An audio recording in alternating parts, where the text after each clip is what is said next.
કિશોર sir પણ ઘણીવાર હાર્યા છે, ઘણીવાર રડ્યા છે. હા, પણ તમને તમારા આંસુ સંતાડતા આવડતા હોવું જોઈએ. સર, હું આપનો પહેલો દિવસ યાદ કરવા માંગુ છું. એ દિવસની યાદો કેવી છે? પહેલું જ વર્ષ મારું 2001નું, પણ એ વખતે ભૂકંપ આવ્યો. ભૂકંપમાં ખાલી ગુજરાતમાં ભૂકંપ આવ્યો તો નહીં, મારી કારકિર્દીમાં એવો જ ભૂકંપ આવ્યો.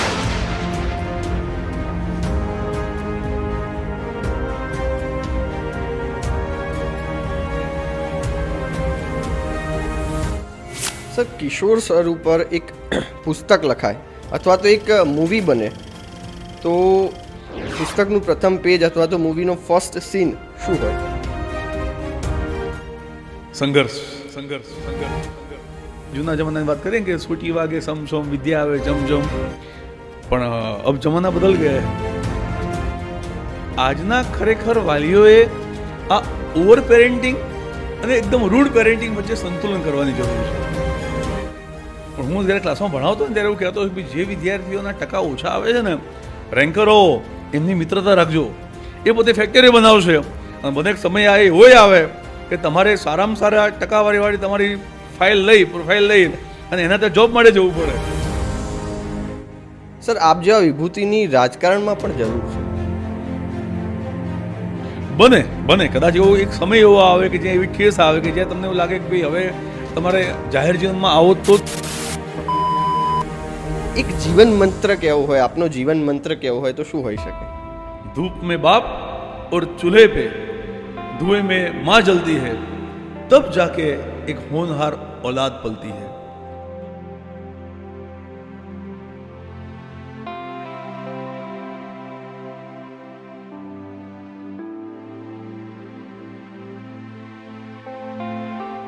શિક્ષક છે ને એ સમય કરતાં આગળ અને ઉંમર કરતાં પાછળ જીવતા હોય છે.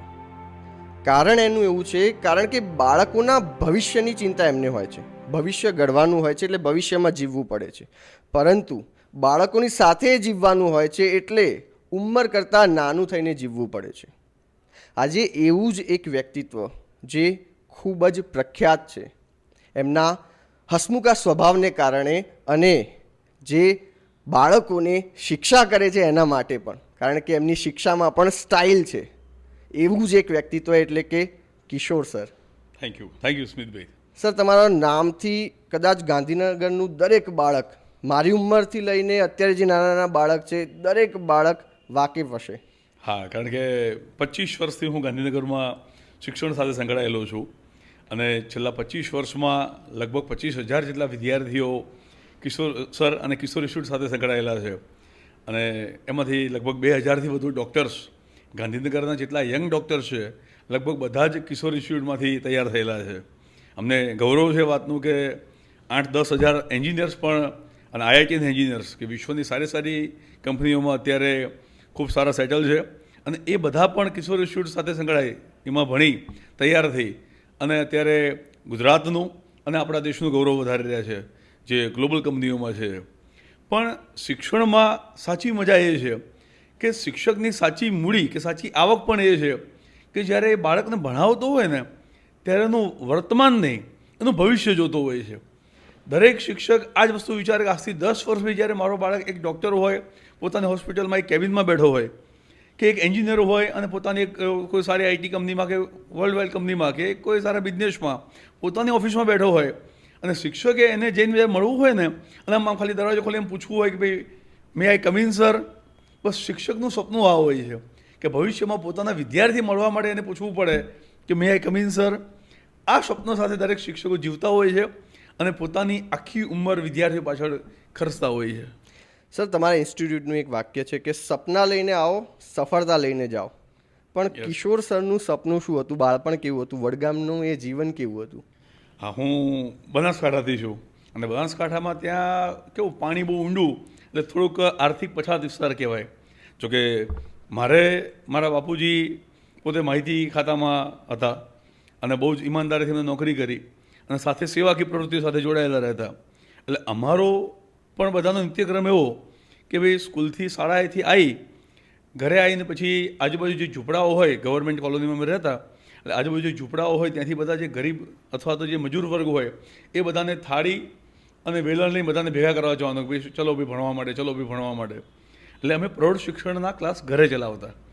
જ્યારે અમે લગભગ સમજણા થયા 5મા 6ઠા ધોરણમાં હતા ત્યારથી વર્ષો સુધી અમે દરરોજ સાંજે શાળાએથી આવી પોતાનું હોમવર્ક ફિનિશ કરી અને પછી આ રીતે આજુબાજુ જે ઝૂંપડપટ્ટી વિસ્તાર હોય, જ્યાં મજૂર વર્ગ હોય, એમને મારા બાપુજી મોકલતા કે ભાઈ એમની જવાબદારી, તમને ભણાવવાની જવાબદારી મારી છે, પણ એમને તે સાક્ષર કરવાની જવાબદારી આપણા બધાના આખા દેશના દરેક નાગરિકની છે. એટલે અમે આજુબાજુ ઝૂંપડપટ્ટીમાં લોકો ભેગા કરતા, બધા મજૂર વર્ગ, એમને અમે નાસ્તો પણ કરાવતા, પાછા બિસ્કીટનો નાસ્તો પણ કરાવતા. અને એટલા માટે બધા આવતા. અને પછી ત્યાં અમે એક સાદી અમારી જે સ્લેટ હોય અને અમારા બાપુજી એક નાનું પેલું બોર્ડ જેવું સેટઅપ કરી આપ્યું હતું, દિવાલ પર કાળો બ્લેક કલર કરી અને ચોક અમને આપતા. અને એનાથી અમે એમને 1 2 3 4 ગુજરાતીમાં સાદું આવું બધું અમે મજૂર વર્ગને ભણાવતા. એટલે શિક્ષણનો પાયો કે શિક્ષક થવાનું સપનું જે છે ને એ એક આ નાની સેવાકીય પ્રવૃત્તિમાંથી આવેલી. અને ત્યારથી પછી એ અરસામાંથી જ્યારે નીકળીને જ્યારે અમે બધા કોલેજમાં આવ્યા, ધારો કે મેં પોતે MSc મેથ્સ હું ભણેલો છું. મારા નાના ભાઈ જે છે બલવંત સર, જે અત્યારે ફિઝિક્સમાં આખા ગુજરાતમાં બહુ વખણાય છે, અને એ પોતે એન્જિનિયર છે. પોતે સૌથી નાના ભાઈ છે પોતે ડૉક્ટર છે, પણ એ પણ મેડિકલ ફિલ્ડ છોડીને એ પણ શિક્ષકમાં આવ્યા. એટલે ઘણીવાર એક પ્રશ્ન થાય કે ભાઈ શિક્ષક, એન્જિનિયર, ડૉક્ટર, પણ બધાને શિક્ષક જ કેમ થવું? પણ મૂળ આ જે પાયાના સંસ્કાર ઘડતર જે છે એ અમને આ એક સારા શિક્ષક બનવામાં, અમને એક રાહચિંતક અને સફળ બનાવવા માટે પણ ખૂબ ઉપયોગી થયું. સર, તમે ત્રણેય ભાઈ સાથે કામ કરી રહ્યા છો. અત્યારે કિશોર ઇન્સ્ટિટ્યૂટના 3 પાયા મોટા જો કહી શકીએ, તમે ત્રણેય ભાઈ છો. અને જેમ આપે કહ્યું, શિક્ષણની શરૂઆત બાળપણથી જ એ પાયા પૂરાઈ ગયા હતા. બાળપણ એ ત્રણેય ભાઈ વચ્ચેનો સંબંધ કેવો હતો? હું ભાઈઓમાં મોટો છું, પણ અમારા બધા ભાઈઓ વચ્ચે કેવું કે એક ટ્યુનિંગ સારું અને એક લાગણીઓ સારી. નાના ભાઈઓ હોય, નાના ભાઈ બહેન હોય એટલે નાના ઝઘડા થાય, પણ એ તો મીઠી યાદો છે, એ ઉંમરની મીઠી યાદો છે. હું તો મારા વિદ્યાર્થીઓને કહું છું કે ક્યાંક નાના મોટા ભાઈ બહેન જોડે ઝઘડા થાય ને તો એ કરી લેવા, કારણ કે મોટા થયા પછી તમે યાદ કરશો ને ત્યારે આ જ મીઠી યાદો તમને એકબીજા પ્રત્યે લગાવ વધારશે. એટલે અમારા ભાઈઓ વચ્ચેના એ સહકાર, એ લાગણીઓ. અને બીજું, નાના ભાઈઓ પણ બહુ મારા સમજદાર, હું નસીબદાર છું એ બાબતમાં કે નાના ભાઈઓ એટલા સમજદાર કે હંમેશા એમણે મને એટલું મહત્ત્વ આપ્યું. કારણ કે આજે કિશોર ઇન્સ્ટિટ્યૂટમાં મારા કરતાં વધુ મહેનત મારા નાના ભાઈઓ કરે છે. આખું ઇન્સ્ટિટ્યૂટ મેનેજ કરવામાં મારા જે સૌથી નાના ડૉક્ટર ભાઈ છે એ સૌથી વધુ 24 કલાક 24/7 ઇન્સ્ટિટ્યૂટને સમર્પિત છે. પણ છતાંય એમને ક્યારેય તે કિશોર ઇન્સ્ટિટ્યૂટનું નામ, કિશોર શબ્દ કાઢી અને બીજું કંઈ નામ કરવાનો આજ સુધી ક્યારેય વિચાર નથી કર્યો. 25 વર્ષથી બધા જ ભાઈઓ એ જ કિશોર સર, મહેનત એ લોકો કરે છે. હું તો સમાજને કહું છું, દુનિયાને કહું છું કે આજે રાત દિવસ મહેનત મારા ભાઈઓ કરે છે, પણ નામ મારું મોટું કરે છે, કિશોર ઇન્સ્ટિટ્યૂટનું નામ મોટું કરે છે. એટલે હું એ બાબત બહુ નસીબદાર છું. અને મને કુદરતે બહુ સારા ભાઈઓ, બહુ સમજદાર ભાઈઓ આપે છે. અને એ આજના જમાનાને એક પ્રેરણા પણ આપું છું, મારા વિદ્યાર્થીઓને પણ કહું છું કે આજના જમાનામાં એ પણ જરૂરી છે. પોતાની સફળતા સાથે પારિવારિક લગાવ એ તમે માનો કે ના માનો, પણ તમારી સફળતાને બૂસ્ટ આપશે. એટલે પરિવાર સાથે જોડાયેલું રહેવું એ પણ આજના જમાના માટે, વિદ્યાર્થીઓ માટે જરૂરી છે. અને અમારું ઘર ખૂબ સારું ઉદાહરણ છે, એક રામાયણ જેવું ઉદાહરણ છે અમારું. સર, 25 વર્ષ કરતાં વધુ સમયથી આપ બાળકો સાથે જીવી રહ્યા છો. જેમ પારિવારિક સંબંધોની આપે વાત કરી, ધીમે ધીમે આ સંબંધો, એના સ્વરૂપો બદલાઈ રહ્યા છે. આપ કેવી રીતે જોઈ રહ્યા છો હવે? ના, સમજદારી જ્યાં હોય ને, અને બીજું કે એકબીજા, પોતાની જાત સ્વાર્થ નહીં પણ બીજાને ખુશ કરવાની ભાવના હોય ને, તો પરિવારમાં તકલીફ પડતી જ નથી. અમારા ઘરમાં એક સીધું ઉદાહરણ છે. કારણ કે મારા ભાઈઓ હંમેશા મારા વિશે વિચારતા હોય છે. મારી નૈતિક જવાબદારી થાય, હું એમને એવું લાગતું છે કે કિશોરભાઈ અમારા વિશે વિચારે છે. પણ આ જે લાગણી છે ને એ, અને બીજું એક સારા સંસ્કારો. કારણ કે ખરેખર હું ઘણી વાર પેરેન્ટ મિટિંગમાં પણ કહેતો હોઉં છું, વાલીઓને પણ કહેતો હોઉં છું, સમાજ મિટિંગમાં પણ કહેતો હોઉં છું કે તમે શબ્દોથી બાળકને સલાહ આપશો કે આમ નહીં આમ કરાય, આમ નહીં આમ કરાય, બાળક એ નહીં અનુસરે. મારા બાપુજી એ પોતે 4 ભાઈ હતા, અને એ 4 ભાઈઓ વચ્ચે એવું જ બોન્ડિંગ છે આજની તારીખમાં. તે મારા બાપુજી 78 યર્સ એજ છે એમની, પણ અમને આજે પણ એટલા જ અમારા પીઠબળ તરીકે અમારા સાથે ઊભા હોય છે. અમને એટલું જ આત્મવિશ્વાસ અમને આપતા હોય છે. અમે ક્યાંય મૂંઝાતા હોય તો એમનું માર્ગદર્શન લઈએ છીએ. શ્રેષ્ઠ માર્ગદર્શન મારા કિશોર ઇન્સ્ટિટ્યૂટના મારા ફાધર લક્ષ્મણસિંહ સાહેબ છે. એટલે એમનું ભાઈઓ વચ્ચેનું બોન્ડિંગ એ અમારામાં એમ કહેવાય કે વારસામાં આવ્યું છે. અને જો અમે એમ ઈચ્છતા હોય કે અમારા પછીની પેઢી પણ આ રીતે લાગણીઓથી જોડાયેલી, પરિવાર સાથે જો બંધાયેલી રહે, તો સ્વાભાવિક છે અમારે પણ સાથે રહેવું જ પડે. એટલે અત્યારે એ સ્ટેજમાં છીએ કે અમે એ છીએ કે ભાઈ અમારા બાળકો બધા સાથે રહે, ભેગા રહે, પરિવાર સાથે બોન્ડિંગથી જોડાયેલા રહે. એટલે અમે અમારા બાપુજીમાં જે જોયું છે અમારામાં આવ્યું છે એ જ વસ્તુ એની પછીની પેઢીમાં પણ અમે આપવા મથીશું. પેલું નહીં, ઘણીવાર એક પિતા એના બાળકને કહે છે કે બેટા તારા પગલાં સાચવીને મૂકજે, એટલે હું તો મારા પગલે પગલે આવજે. એક પિતા એના બાળકને એવું કહેતા કે બેટા તું સાચવીને મારા પગલે પગલે આવજે. એટલે બાળક એના પિતાને આંખમાં આંખ નાખીને કહે બાપુજી હું તો તમારા પગલે પગલે જ ચાલીશ, પણ તમારા પગલાં સાચવીને મૂકજો.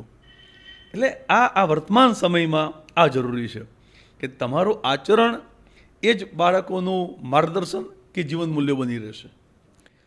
સર, તમે જે જર્ની તમારી કહી રહ્યા છો, કદાચ અત્યારે એ જર્ની તમે એક મુકામ પર છો અને તમે ખૂબ જ સરળતાથી તમારી મહેનતને દર્શાવી રહ્યા છો, પણ એ મહેનત, એ સ્ટ્રગલના દિવસો પણ ઘણા મુશ્કેલી ભર્યા રહ્યા હશે, કારણ કે 3 ભાઈઓનો પરિવાર સાથે પરિવારનું બધું ચલાવવાનું, આ બધું લઈને આગળ ચાલવાનું, બીજી બાજુ વિદ્યાર્થીઓનું પણ ટેન્શન, પરિવારનું પણ ટેન્શન, કેવી રીતે પાર પાડ્યું?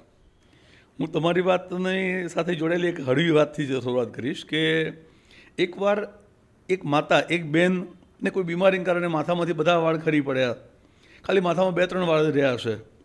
હવે એ બેન જે છે એ બ્યુટી પાર્લરમાં જાય છે. હવે આજના આધુનિક જમાનામાં જ્યારે માથામાં ટાલ હોય, ટાલવાળા બેન જ્યારે બ્યુટી પાર્લરમાં જાય એ સ્વાભાવિક છે બધા એમની ઠઠ્ઠા મસ્કરી કરે.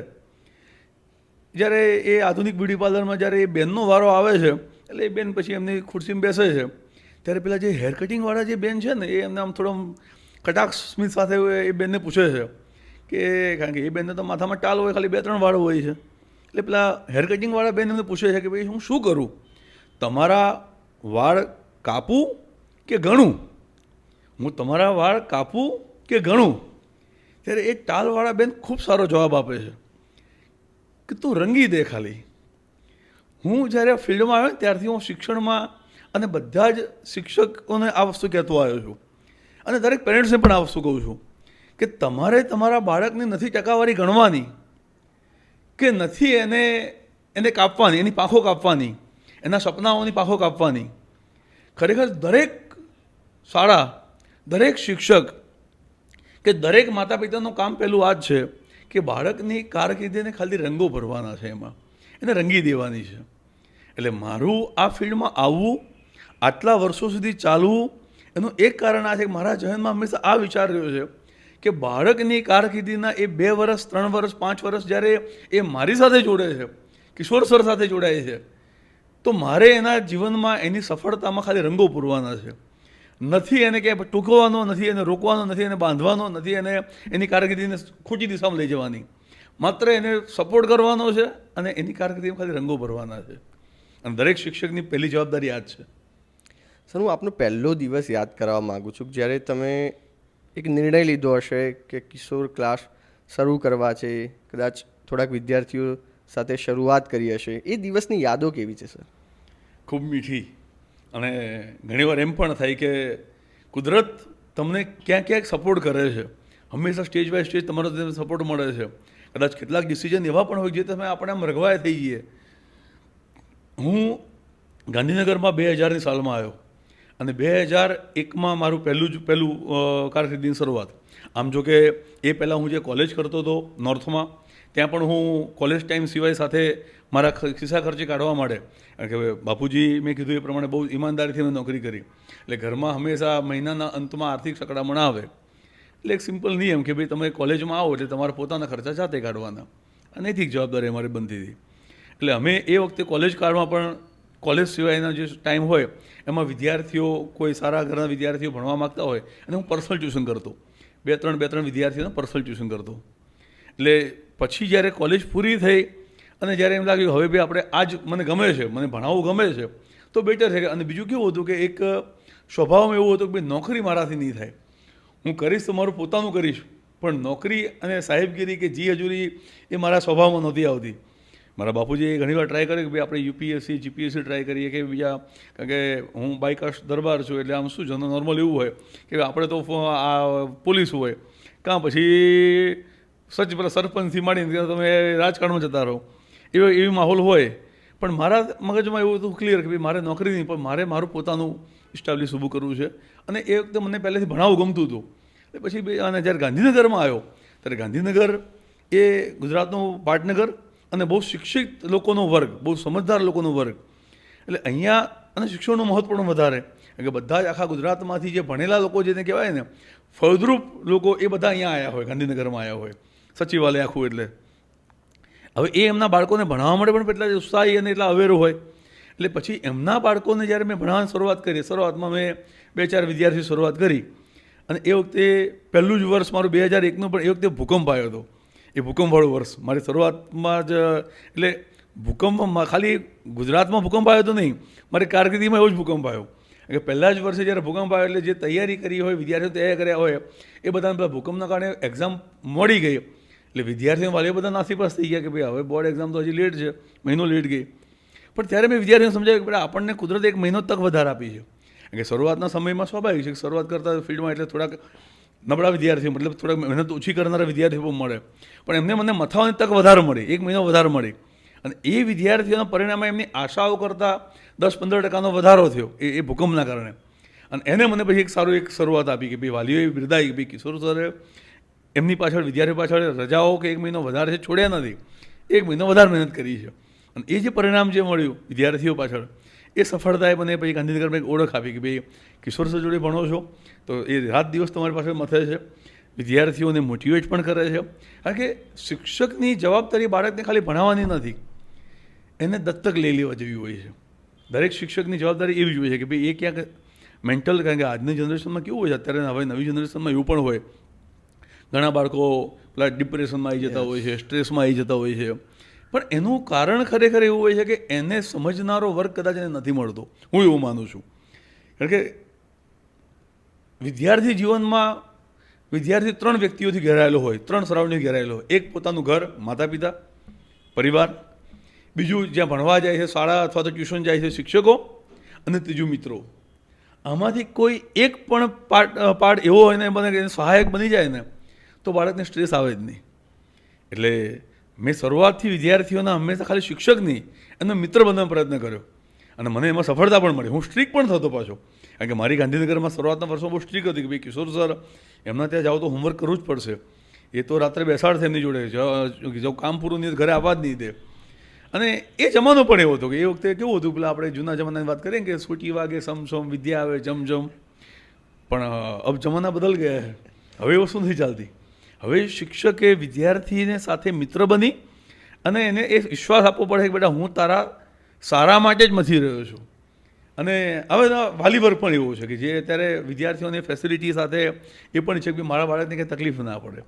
અને અમે એ વસ્તુમાં સમય સાથે બદલાતા પણ આવ્યા છીએ, એ જરૂરિયાત છે. હું પણ એ જ સમયનો બાળક છું કે જ્યારે આ તમે જેમ કહ્યું કે એટલે જ મેં શરૂઆતમાં કે સજામાં પણ સ્ટાઇલ હતી, કારણ કે મેં એ વખતે સાંભળ્યું હતું કે એક તો કે સર ટાઈમ પતી ગયા પછી પણ જો લેસન બાકી હશે તો કલાક એ વધારે બેસશે, પણ લેસન કર્યા પછી જ ઘરે જવાનું. અને બીજું એક કિસ્સો મેં સાંભળ્યો હતો કે એક ફ્રેન્ડ લેસન લીધા વગર ગયો, આપના ત્યાં જ ભણ્યો છે, લેસન લીધા વગર આવ્યો અને કીધું કે નોટ ઘરે ભૂલી ગયો છું હું. તો થોડી વાર બેસાડી રાખ્યો, પછી હાથમાં અહીંયા લખાવડાવ્યું કે હું નોટ ઘરે ભૂલી ગયો છું. હવે આ સજામાં પણ સ્ટાઇલ, કારણ કે એ વખતે અમને ખબર છે કે અમે કેટલા મસ્તીખોર હતા અને એવા બાળકોને કેવી રીતે સાચવવા. એક ખૂબ મોટું આ જે ગાંધીનગરના લગભગ 80% બાળકો આપના હાથ નીચેથી અથવા તો આપના જે જે ટીચરો છે એમના હાથ નીચેથી આગળ નીકળ્યા છે. અને હવે દરેક ક્યાંક જઈને ઊભા રહીએ તો કિશોર સરમાં ભણેલા છીએ અમે, કે અહીંયા ભણેલા છીએ, કે અહીંયા ભણેલા છીએ. કિશોર ઇન્સ્ટિટ્યૂટ એ વખતે કદાચ 6 આગળ એક ભોયરું હતું, પણ હવે એ નામ આખા ગાંધીનગરમાં ગુંજે છે. ના માત્ર ગાંધીનગરમાં પણ અમુક જે કિસેટ ને એવી જે આપ એક્ઝામ લો છો એ માધ્યમે આખા ગુજરાતમાં કિશોર ઇન્સ્ટિટ્યૂટનું નામ ગુંજે છે. સાચી છે. આમાં બાળકો અને વાલીઓ, હું એવું માનું છું કે પેરેન્ટિંગ 2 પ્રકારના હોય છે. એક જેને કહેવાય ને કે બહુ રૂડ પેરેન્ટિંગ, એક રૂડ પેરેન્ટિંગ હોય છે કે ભાઈ બાળકને સતત વાલી એમને એમ ખખડાઈ જાય, ગુસ્સો કરે જાય, માર્ક ઓછા હોય તો તતડાઈ જાય. એક એવો પણ વર્ગ છે વાલીઓનો કે રૂડ પેરેન્ટિંગ. હું ઘણીવાર એક હળવી વાત ક્લાસમાં પણ કહેતો હોઉં છું વિદ્યાર્થીઓને કે એકવાર એક વાલી એના છોકરાને ધીબેડતા હોય છે ઘરમાં, એટલે મારતા હોય એટલે બહુ જોર જોરથી અવાજ આવે એટલે પેલા પાડોશીઓ એને બચાવવા માટે આવે કે ભાઈ હવે શું કરો મારો બી તમારા લાલિયાને. એટલે કે એને કાલે રિઝલ્ટ છે અને મને ખબર છે ફેલ જ થવાનો છે. એટલે પાડોશી કે ભાઈ પણ કાલ રિઝલ્ટ છે, કાલ ફેલ થવાનો છે, તો ભાઈ કાલે પણ આજે શું કરવા મારો છો? પણ કાલે મારે બહાર જવાનું છે ઓફિસ કામથી, એટલે કાલે હું હાજર નથી, એટલે કાલનો કોટા આજે બતાવવું છે.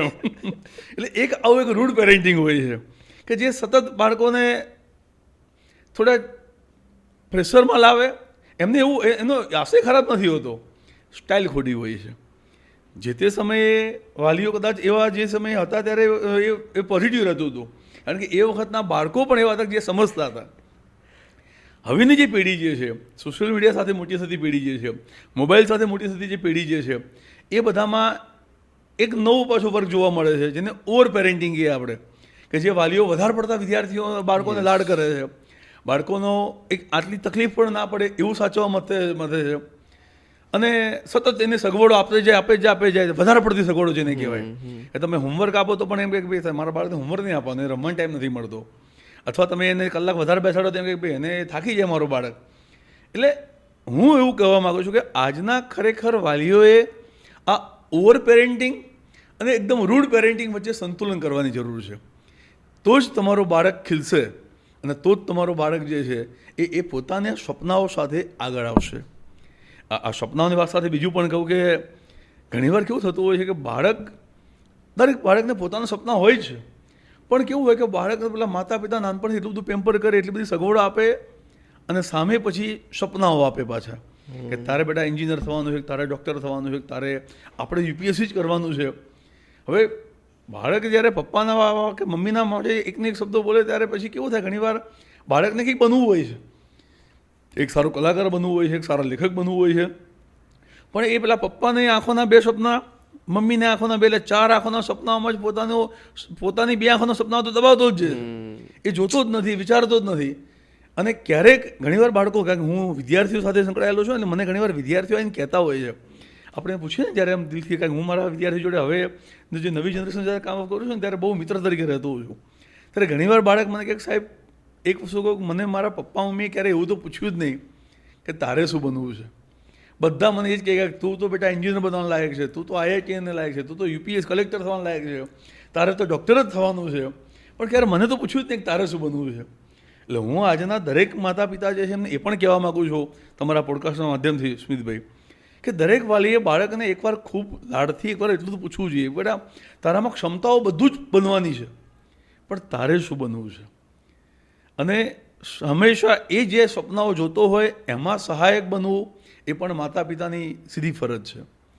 કારણ કે આજના જનરેશનમાં ઘણા બધા વાલીઓની એક ફરિયાદ પણ હોય છે કે મારો બાળક બહુ સીધું હતું, કારણ કે હું 5મા ધોરણથી 12મા ધોરણ સુધીના બાળકો ભણાવું છું, ખાસ પણ 10મા 11મા 12મા નથી, 16 થી 18 વર્ષના બાળકો, એમના વાલીઓની આવી ફરિયાદ હોય છે કે મારો બાળક બહુ સીધું હતું પણ એના મિત્રોએ એને બગાડ્યું.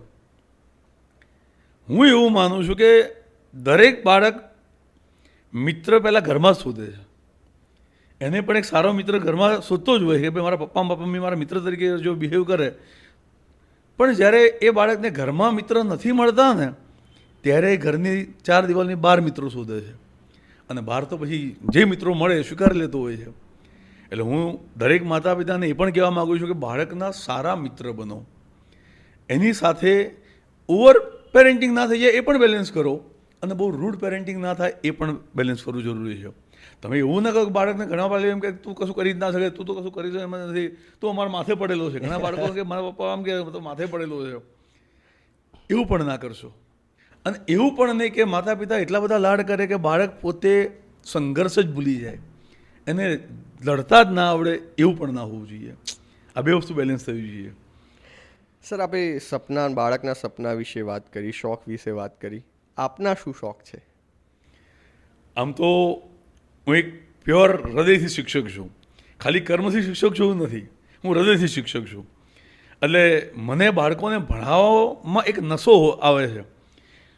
ઘણી વાર પેલા કહેતા કે સાહેબ તમે કોઈ વ્યસન નથી તમને, કે તમે કશું કોઈ, પણ ખરેખર આમાં કેવું છે, વ્યસન નથી એ વસ્તુ સારી, એના કરતાં વસ્તુ કે તમે જે કામમાં મજા આવતી હોય ને એ જ નશો હોવો જોઈએ. આજે મને વિદ્યાર્થીને ભણાવવામાં નશો આવે છે, મજા આવે છે, તો એ જ મારો નશો છે. એટલે ગમતી પ્રવૃત્તિને તમે નશો બનાવો તો બીજા આ જે બેકાર જેને કહેવાય કે બીજા બધા જે બગાડ જે છે એનાથી તમે દૂર રહી શકો. એટલે મને મારી ગમતી પ્રવૃત્તિ છે વિદ્યાર્થીઓને ભણાવી. હા, અત્યારે જ્યારે કિશોર ઇન્સ્ટિટ્યૂટ જે છે એમાં લગભગ 100થી વધુની ટીમ છે અમારી, અને ખૂબ મોટા પાયે આખું મેનેજમેન્ટ ટીમથી માંડીને આખું ટીમ અમારે કામ કરે છે. પણ મને ઘણીવાર બધા વાલીઓ કહે સાહેબ તમને મેનેજમેન્ટ તો ફાવતું જ નહીં, તો અને હકીકત છે હું ખરેખર આજની તારીખમાં મને મેનેજમેન્ટ નથી ફાવતું. મને આજે કોઈ ટીમ જોડેથી કામ લેવું હોય તો મારું એ મને ના ફાવે. મારી ટીમને ખબર કિશોર જોડે બેસો ને તો સાહેબ આપણે કોઈ કામ સોંપશે જ નહીં, એ મજાથી વાતો કરી અને સારા વાતો કરીને છૂટા પડી જશું. કારણ કે હું પહેલેથી એક શિક્ષક જ રહ્યો અને આ જીવન હું શિક્ષક જ રહેવા માગું છું. અને સર, ધારો કે આપ શિક્ષક ના હોત તો શું હોત? એક્ટર, રાજકારણીમાં જાત કે શું, કેવી રીતે? હું એવું માનું છું કે જો હું કદાચ શિક્ષક ના જ હોત, આમ તો જો કે એના વગર મારી આ જિંદગી અધૂરી છે, પણ જો કદાચ હું શિક્ષક ના હોત તો પણ હું કાં તો બાળકોના મોટિવેશન કાર્યક્રમ સાથે જોડાયેલો હોત, અથવા તો હું કોઈ કંઈ બીજે કંઈ એવી પ્રવૃત્તિમાં હોત કે જ્યાં ઘડતરનું કામ થતું હોત, જ્યાં સમાજ ઘડતરનું કામ કે લોકોના ઘડતરનું કામ થતું એવી જ કોઈ પ્રવૃત્તિમાં જોડાયેલો હોત. ચાહે એ પછી કોઈ સમાજ સેવા હોય કે કાં પછી કોઈ સારું સામાજિક ક્લબ હોય, એમાં હું હોત. સ્માર્ટફોનવાળી પેઢી આવી રહી છે હવે, અને કદાચ એક ટેવ પડી ગઈ છે આ પેઢીને, મારી પેઢી, હું પણ એમાં કદાચ એ વણાઈ ગયો છું કે તરત, કેમ કે ફોનમાં મારે ફોન કરવો છે તો અમે એ પણ જોયા છે કે ફોન પેલો ઘરમાં આજુબાજુ એક જ ફોન હોય અને એ ફોન આવે ત્યારે વાત થાય, લેન્ડલાઇન ફોન આવે. પણ હવે સિસ્ટમ બેસી ગઈ છે, તરત ફોન થઈ ગયો, વોટ્સઅપ થઈ ગયો, વિડીયો કોલ થઈ ગયા, કંઈ મંગાવવું છે તો એમેઝોન પરથી મંગાવી દીધું, બીજા દિવસે ઘરે આવી ગયું. અમે નાના હતા તો અમારે અઠવાડિયા, મહિના સુધી આખો પ્લાન ઘડવો પડે કે આ વસ્તુ લેવાની છે. ધારો કે સાયકલ લેવાની છે તો ગણતરી થાય, ઓકે આટલા ટકા આવશે, 97% આવે, 95% આવે તો સાયકલ મળશે. આખા વર્ષનું પ્લાનિંગ થાય પછી આખું. પણ હવે એક સ્થિતિ બદલાઈ ગઈ છે, બાળકો રીલ યુટ્યુબ પર જોઈને ઘણી સહજતાથી બધું મેળવતા થઈ ગયા છે. એની એક ખરાબ અસર એ છે કે તમામ સ્થિતિમાં, દરેક વસ્તુમાં એ લોકો એવી ઈચ્છા વ્યક્ત કરતા હોય છે કે તરત ક્વિક જોઈએ છે. એની એક બેડ ઇફેક્ટ તરીકે સ્ટ્રેસ, ડિપ્રેશન અને એ ભણતરથી દૂર જવું, આવા ઘણા કિસ્સા આપ પણ જોતા હશો અને પેરેન્ટ્સ દુઃખ વ્યક્ત કરતા હશે. આમાં કેવું છે કે સોશિયલ મીડિયાની જે પેઢી છે ને એમાં બે વસ્તુનો અભાવ તો છે જ, સ્વીકારવો પડે. એક સહનશક્તિ અને બીજું ધીરજ. આ બે વસ્તુનો અભાવ છે. હું બધા જ શિક્ષકો, જેટલા પણ શિક્ષણ સાથે સંકળાયેલા બધા ક્લાસીસના શિક્ષકો કે શાળાના શિક્ષકો એ બાબત માટે સલામ કરીશ. કારણ કે આજની પેઢી એ 10-20 સેકન્ડથી મોટી રીલ નથી સહન કરી શકતી. જો ઇન્ટરેસ્ટના આપણે સ્કીપ કરી નાખ્યા, અંગૂઠા ટક ટક ટક ટક ટક રીલ સ્કીપ કરી નાખતા હોય છે, જ્યારે એ શિક્ષકો એમને અડધો કલાક કે 45 મિનિટના કલાકના તાસમાં વિદ્યાર્થીઓને વળગી રાખે, અથવા એમને એ ઇન્ટરેસ્ટ આપી રાખે, વિદ્યાર્થીઓને ટોપિક સાથે પકડી રાખે, તો એ ટેલેન્ટને ખરેખર શિક્ષકોને એ ટેલેન્ટને પણ બિરદાવવી પડે. આજે કદાચ વાલીઓ એ વસ્તુ ભૂલી જાય છે કે ઘણા બાળકો ઘરે તોફાન કરતા હોય ને તો ઘણા મા બાપ એમને સહન નથી કરી શકતા. કલાક, અડધો કલાકમાં તો એ આમ ગુસ્સે થઈ જાય. હું સર એ જ વાત કહેતો હતો કે ઘણીવાર બાળકો કે હા ટ્યુશન જાય એટલે શાંતિ થાય, કાં તો સ્કૂલ જાય એટલે શાંતિ થાય. હવે આવા બાળકો તો કદાચ માતા પિતા પાસે એક છે, એવા તો 100 બાળક આપની પાસે આવી રહ્યા છે. એટલા બાળકોને સહન કરવા એમને, અને દરેકની પાછી સાયકોલોજી અલગ હોય, કારણ કે જુદા જુદા ઘરમાંથી આવતા, જુદા જુદા માહોલમાંથી આવતા હોય, એ દરેકને સમજવા અને એમને એ જ લેવલે જઈને ટ્રીટ કરવા, એ ખરેખર આજના શિક્ષકો માટે બહુ ચેલેન્જિંગ કામ છે. એટલે જેટલા પણ શિક્ષણ સાથે સંકળાયેલા સફળ વ્યક્તિઓ છે એ દરેકને એમાં આજે શાબાશી આપવી પડે. બીજું જ્યાં મોબાઈલની વાત છે તો હું એમાં એવું માનું છું કે મોબાઈલથી દૂર રાખવા એ હવે આ નવી જનરેશન માટે શક્ય જ નથી. હા, તમે બાળકને મોબાઈલના ફાયદા અને ગેરફાયદા સમજાવો, અથવા તમે એ સમજાવો કે બેટા બાળકે મોબાઈલનો ક્યાંક સદુપયોગ કરવો, એટલું સમજાવી શકો તમે. ભાઈ તમે નવી જનરેશન કોઈ મોબાઈલથી દૂર જ રાખીએ. અને બીજું સાચું કહું તો ખરેખર એમાં વાલી જ જવાબદાર છે. આજે હું તો હંમેશા કહું છું કે ભાઈ વાંચનની આદત જે છે એ માતા પિતામાંથી બાળકોમાં આવતી હોય છે, તો મોબાઈલની આદત ક્યાંથી આવી છે? એ માતા પિતામાંથી જ આવે છે. કારણ કે આજે, અને બાળક કેવી રીતે કંટ્રોલ કરે છે? ઘણીવાર વાલી મને કહે સાહેબ બાળક મોબાઈલ છોડતો જ નથી. પણ હવે મોબાઈલ તો વસ્તુ જ એવી છે કે જે સોશિયલ મીડિયા અને મોબાઈલ તો એ લોકોએ બનાવી જે રીતે કે લોકોને અંદર ફસાવવા માટે કે એમાંથી બહાર નીકળી જ ના શકે એ એમનું આયોજન છે. જે કોર્પોરેટ ફિલ્ડમાં જે મોબાઈલના સોફ્ટવેર બનાવનારા લોકો છે એમનું આયોજન એ લેવલે હોય છે. આજે મોટી ઉંમરના પેરેન્ટ્સ પોતે જો ફોન હાથમાં લીધા પછી શું કામ હતું ભૂલીને જો એમાં અડધો કલાક જતા રહેતા હોય તો બાળક તો કેવી રીતે એમાં નીકળી જવાનો છે. એટલે સતત બાળકો સાથે કાઉન્સેલિંગ થવું જોઈએ, સતત બાળકો જોડે એ બાબતે વાત થવી જોઈએ. અને બાળકોની હાજરીમાં જો વાલી ફોન ઓછો વાપરે ને તો જ બાળક ઓછો ફોન કરશે. બાળકનો ફોનનો ટાઈમ ઘટાડવા માટે પહેલો નિયમ એ છે કે વાલીએ બાળક ઘરમાં હાજર હોય ત્યારે ફોનથી દૂર રહેવું. સિવાય તમે કોલ રિસીવ કરો બરોબર છે, બાકી દૂર રહેવું. તો જ બાળક પણ એ દિશામાં વળશે. એ તો સર કદાચ મુશ્કેલ છે અને હવે વધુ મુશ્કેલ બની રહ્યું છે, કારણ કે વધુ એક અત્યાર સુધી સ્માર્ટફોન હતો, હવે આર્ટિફિશિયલ ઇન્ટેલિજન્સ AI માર્કેટમાં આવી ગયું છે અને એનો ખૂબ મોટો ઉપયોગ, સદુપયોગ અને ખરાબ પણ થઈ રહ્યો છે. આગળ જેમ સ્માર્ટફોનના આપણે લાભાલાભ છે, AI પણ હવે AIને કેવી રીતે જુઓ છો? કારણ કે આગળનું ભવિષ્ય AI ઘણું બધું ટેક ઓવર કરી રહ્યું છે. શું કેવી રીતે હવે? હું એવું માનું છું કે ટેકનોલોજી લોકોને ઉપયોગી થવાના બહાના હેઠળ બનતી હોય છે, પણ ખરેખર લોકોને પાંગડી બનાવે છે. આજે આપણે એમ કહીએ કે ભાઈ બાળક ક્લાસમાં જઈને ભણે, શિક્ષકની સામે ભણે, અને એક બીજો વિષય છે કે ઓનલાઈન ભણે. હવે ઓનલાઈન ભણનો બાળક જે છે ને એમાં હું એવું માનું છું કે સફળતાના ચાન્સીસ બહુ જ ઓછા હોય છે, કારણ કે એની ઉપર કોઈની નજર નથી. અને બીજું કેવું છે કે પહેલાં જ્યારે આજના પેરેન્ટ્સ જ્યારે નાના હતા ને ત્યારે વાલીઓ બાળક એમના છોકરાઓ પર એટલી બધી નજર નહોતા રાખતા. આજે તો બાળક પર કેટલી નજર છે. આજે બાળક ક્યાંય ઘરની બહાર નીકળે તો વાલી તરત ફોન કરે, ક્યાં છે, કઈ જગ્યાએ છે, અને એ પાછો વિડીયો કોલ કરે પાછો, એટલે બધો સરાઉન્ડિંગે દેખાય. એટલે બાળકને ખબર છે કે ભાઈ વાલીની મારી પર સતત નજર છે. અને એનાથી પછી બાળક ઘણીવાર અકળાય અને છેતરતો થઈ જાય છે કે ભાઈ સાચું તો વાલી જાણવા મથે જ છે. એટલે ખરેખર હું કહેવા માગું કે વાલીએ જાસૂસ બનવાની જરૂર જ નથી. એક પૂરા વિશ્વાસ સાથે, એક બોન્ડિંગ સાથે બાળકને સાચવવાની જરૂર છે. એટલે જે મુદ્દો હતો આપણો કે ભાઈ બાળકને સોશિયલ મીડિયાના કારણે જે અસર થાય છે એના કારણે બાળક હવે આ ઓનલાઈન જ્યારે બેસે છે ને ત્યારે સ્વાભાવિક છે કે બાળકની જોડે જો વાલી બેસતા હોય ઓનલાઈન લેક્ચરમાં તો એ સાર્થક બને. બાકી તો સામે મોબાઈલ છે, આખી દુનિયા છે, અને બાળકને ખેંચવાવાળા ઘણા બધા સોફ્ટવેર, ઘણી બધી એપ્લિકેશન છે. એટલે એમાંથી બાળક ક્યાંક ને ક્યાંક ખેંચાઈ પણ જાય. એટલે ઓનલાઈન શિક્ષણ કરતાં હું માનું છું કે ઓફલાઈન શિક્ષણ જે છે ને એ બાળકના ઘડતર માટે ખૂબ જ ઉપયોગી છે. અને હું તો ઇન્સિસ્ટ કરું છું કે નો ડાઉટ હું પોતે પણ ઓનલાઈન કોરોના કાળમાં મેં ઓનલાઈન લેક્ચર વગેરે કર્યા હતા, કારણ કે એ વખતે ઘરની બહાર બાળકો નીકળી જ નતા શકતા અને સેફટી માટે પણ જરૂરી હતા. આજની તારીખમાં પણ કિશોર કિશોરમાં જે ગાંધીનગર નથી આવી શકતા એવા ઘણા બધા નાના નાના ગામડાઓમાંથી વિદ્યાર્થીઓ આજે ઓનલાઈન ભણે જ છે. મારી જોડે દાહોદ બાજુથી, પંચમહાલ દાહોદથી, અમારો બનાસકાંઠાનો જે બોર્ડર આખો વિસ્તાર છે ત્યાંથી, સારા બરોડા, સુરત, એથી અમદાવાદથી, અને બીજું સાચું કહું તો દીકરીઓના વાલીઓના સેફટીના આશયથી પણ વાવોલ જેવા ગાંધીનગર નજીક છે પણ છતાં એમ વિચારે કે ભાઈ જો ઓનલાઈન ભણવા મળતું હોય તો સાહેબ અમારે ત્યાંથી આવવા જવાનું, રાત્રે મોડું થાય તો એનો અમે ઓનલાઈન બેસાડી શકીએ. પણ હું વાલીને તરત જ શરતમાં બાંધું કે જો ઓનલાઈન બાળકને હું ત્યારે જ એલાવ કરીશ જ્યારે વાલી લેક્ચર દરમિયાન જોડે બેસે. હું બાળકને એકલામાં ભણાવવા માટે એગ્રી નથી. હું વાલી અને બાળક બંને ભણાવવા માટે તૈયાર છું, ભલે ફી એકની જ લઈશ. એટલે આ જરૂરિયાત છે કે બાળક સાથે બેસે તો જ એ ઓનલાઈન શિક્ષણ જે છે, કારણ કે એ ઉંમર જ નથી બાળકની 16 થી 18 વર્ષની ઉંમરના ઢોળાવો જેવો છે કે તેમાં બાળક જોડે મેચ્યોરિટી અને ગંભીરતાને આશા જ ના રાખી શકો. એટલે વાલીએ જોડે બેસીને સાચી દિશાઓમાં વાળવો પડે એને. સર, આપના મતે સફળતાનો અર્થ શું છે?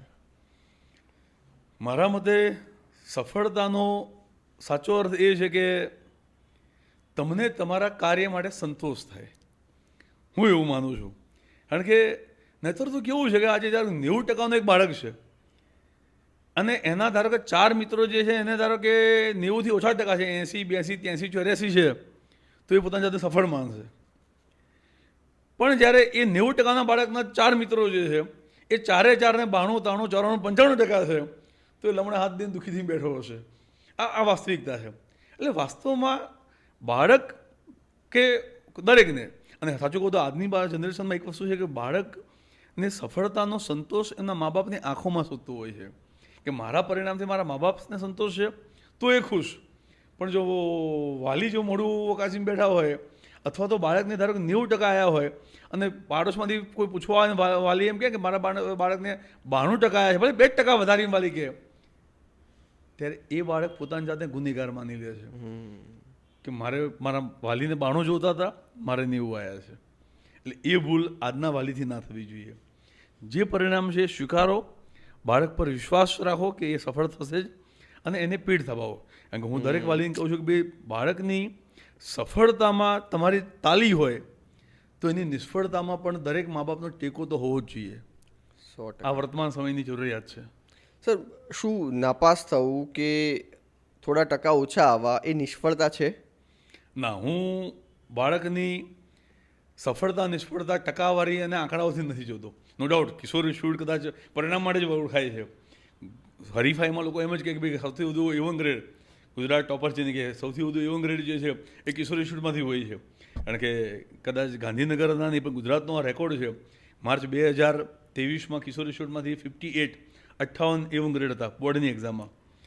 માર્ચ 2024 પરીક્ષામાં 65 A1 ગ્રેડ કિશોર ઇન્સ્ટિટ્યૂટમાંથી હતા. અને પોતાનો રેકોર્ડ, કારણ કે આ ગાંધીનગરનો રેકોર્ડ છે કે આટલા બધા વિદ્યાર્થીઓ A1 ગ્રેડમાં એક જ ઇન્સ્ટિટ્યૂટ શૈક્ષણિક સંસ્થામાંથી હોય. માર્ચ 2025માં 67 વિદ્યાર્થી A1 ગ્રેડમાં છે. પણ મારા માટે ખરેખર સાચું કહું તો એ તો દુનિયાને બતાવવા માટે આંકડા છે. હરીફાઈમાં લોકો દોડે છે, એ દિશામાં અમે પણ એડવર્ટાઇઝ કરીએ છીએ. મારા માટે ખરેખર સાચી સફળતા હોય છે કે જેને 40% આવ્યા હોય 9મામાં, અને 10મા ધોરણમાં મારા ત્યાં ભણી જ્યારે 85% લાવે ને, અથવા 60% વાળો 65% લાવે ને, એ 5%નો વધારો છે ને, એ મને મારી જાતને વધુ શાબાશી આપવા માટે પ્રોત્સાહિત કરે છે. એટલે હું એવું માનું છું કે સફળતા એ ટકાવારીમાં નથી. બાળક પાછળ તમારા પ્રયત્નો અને બાળકને પણ એને પોતાના પ્રયત્નોથી સંતોષ થાય ને, આ સફળતા છે. સર, ઘણીવાર એવા વિદ્યાર્થીઓ તમારા આ કાર્યકાળ દરમિયાન તમે જોયા હશે કે જે કદાચ એ વખતે થોડા મીડિયમ કક્ષામાં હોય, પણ કદાચ 10 વર્ષ પછી પાછા આવતા હશે, તમને મળતા હશે, તો એક ખુશી પણ થતી હશે કે આ વિદ્યાર્થી અહીંયા પહોંચી ગયો છે. એ ખુશી કેવી હોય છે સર? ખૂબ જ સારી. કારણ કે આમાં કેવું છે કે હું ઘણી વાર ક્લાસમાં મજાકમાં કહું છું, કારણ કે કિશોર ઇન્સ્ટિટ્યૂટ ડૉક્ટર્સ એન્જિનિયર્સનું ફેક્ટરી કહેવાય, એમ કે સૌથી વધુ ડૉક્ટર એન્જિનિયર ગાંધીનગરમાં સફળ એન્જિનિયરો અહીંથી જ હોય. પણ હું જ્યારે ક્લાસમાં ભણાવતો ને ત્યારે એવું કહેતો હોય કે જે વિદ્યાર્થીઓના ટકા ઓછા આવે છે ને, રેન્કરો, એમની મિત્રતા રાખજો. કારણ કે તમે કાલે ઉઠીને ડૉક્ટર થશો, કે ધારો કે તમે સારું તમારી પ્રોફાઇલ બનાવશો કે ભાઈ A1 ગ્રેડ કે 80+ તમારું કે 90+નું મેરિટ લઈ, અને તમે જ્યારે જોબ શોધતા હશો ને, ત્યારે આજે ઓછી ટકાવાળી છે એમને ખબર કે આપણે કંઈ નોકરી મળવાની જ નથી. ત્યારે એ પોતે એન્ટરપ્રિન્યોર એટલે પોતાનો બિઝનેસ બનાવશે, એ પોતે ફેક્ટરી બનાવશે, અને બધે સમય આવે કે તમારે સારામાં સારા ટકાવારીવાળી તમારી પ્રોફાઇલ લઈ અને એના ત્યાં જોબ માટે જવું પડે. એટલે હું તો હંમેશા રેન્કરોને કહું છું, બીજા નબળા વિદ્યાર્થીઓ એને તમે એમ ન વિચારતા કે એ કશું નહીં કરી શકે. બને કે એમાંથી પોતાની ફેક્ટરી હોય ને તમારે એમના ત્યાં નોકરી લેવા જવું પડે. એટલે એમની જોડે ઘનિષ્ઠ મિત્રતા રાખતા રહેજો. એટલે આ વસ્તુ સાચી આ પણ છે. મેં આ જોયું પણ છે કે ઘણા બધા વિદ્યાર્થીઓ સંજોગો વશાત કદાચ ભણવું ઓછું ગમતું હોય, એના કારણે પરિણામમાં પાછળ હોય, પણ એમનો જુસ્સો, સફળ થવાનો આત્મવિશ્વાસ, એમને મળેલું જે શિક્ષકો તરફથી એમનું જે મારા તરફથી કે બીજા શિક્ષકો જોડે મળેલું જે આમ પ્રોત્સાહન જે છે ને, એ એમને આગળ લઈ જતું હોય છે. અને ઘણા લોકો સંઘર્ષથી ખૂબ આગળ જતા હોય છે. અને એના પછી જ્યારે મળે ને ત્યારે એ વસ્તુ કહેતા હોય, સાહેબ કે સાચું કહું તો હું જ્યારે ભણતો હતો ને ત્યારે નો ડાઉટ હું બીજા બધા વિદ્યાર્થી જેવો રેન્કર નહોતો, પણ તમે મને કોઈ દિવસ હું નબળો જેવું ફીલ નથી કરાયું. ત્યારે મને એમ થાય કે હું આ ફિલ્ડમાં ખરેખર સાર્થક, સફળ અને યોગ્ય છું. સર, વિજ્ઞાન, ભણતર કે વિજ્ઞાન માણસને વિદ્વાન બનાવે છે, પણ સંસ્કાર માણસને માણસ બનાવે છે. એક ખૂબ જ આ બે વચ્ચેનું મહત્ત્વ પણ એટલું, એક બહુ નાની પાતળી લાઈન છે કે ભણતર ખૂબ જરૂરી છે, પણ સાથે સંસ્કાર, માતા પિતા તરફથી મળતા સંસ્કાર, એથી લઈને જ્યાં જ્યાં ભણતર થાય છે, શિક્ષકોની પણ એક બહુ જ મોટી નૈતિક જવાબદારી છે કે બાળકમાં સંસ્કારોનું પણ સિંચન કરવું. અને મહદ અંશે કિશોર ઇન્સ્ટિટ્યૂટ એમાં સફળ થઈ રહી છે, કારણ કે જે વિદ્યાર્થીઓ આગળ નીકળ્યા છે એ જેટલા ઉપર ગયા છે એટલા જ એ નીચા રહ્યા છે. વાત સાચી છે. ક્યારેક એવું પણ હોય છે, કારણ કે બાળકના ઘડતરમાં એક ઘર એટલે માતા પિતા અને એક શૈક્ષણિક સંસ્થાઓ, આનો બહુ મોટો સિંહ ફાળો રહે છે. એટલે બાળકનું ઘડતર જે છે એ ઘરેથી સારું થાય, જ્યારે જે શિક્ષકોના સંપર્કમાં હોય. કારણ કે હું દરેક લેક્ચરમાં દરેક શિક્ષકોને, અમારી જે આખી ટીમ છે એમને પણ કહું છું, તમારી ખાલી ભણાવવાની જવાબદારી નથી, તમારી આખી આ જનરેશનને તૈયાર કરવાની જવાબદારી છે. એટલે એના સંસ્કાર સિંચનની વાતો પણ આપણે જ કરવી પડશે. તમારે જ બાળકને સમજાવવું પડે કે માતા પિતાનો આદર કરવો એ જીવનની જરૂરિયાત છે, પ્રાથમિક જરૂરિયાત છે. માતા પિતા તમારા માટે જે કંઈ કરે છે, જે સંઘર્ષ કરે છે, તમારે પાસે પૈસા ખર્ચે છે, તો એ વસ્તુને સમજો અને એ ઋણ રાખો કે ભાઈ માતા પિતા તમારા માટે કેટલો બધો સંઘર્ષ કરે છે.